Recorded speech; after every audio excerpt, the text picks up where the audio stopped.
We're now going to examine the elbow joint, and the first thing to do is to inspect, look at the patient from the front and ask them to place their elbows out. And what we're looking for is the normal carrying angle. There's a slight valgus and this patient has normal carrying angles.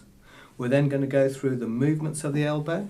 So flexion first, ask the patients just to stand in front all the way, that's normal flexion, with their palms pointing out to the top, extension's normal.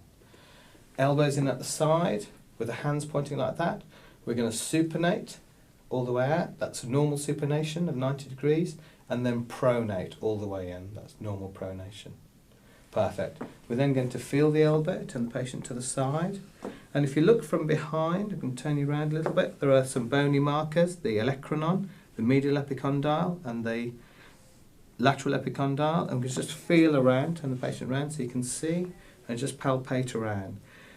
Lateral epicondylitis, tennis elbow, will be tender just here in front of the lateral epicondyle in the ERCB, the extensor carpi radialis brevis tendon.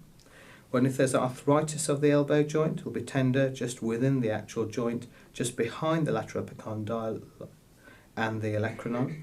And then if we turn the elbow like this, tenderness just here on the medial epicondyle, maybe golfer's elbow. We're then going to do test for lateral epicondylitis, and this is Mills test.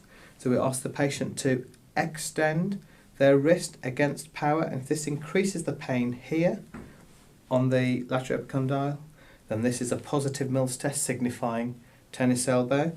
And if you turn the hand round like that and ask the patient to flex at the wrist, if that causes pain on the inside, that's the test for golfer's elbow. That concludes the examination of the elbow joint.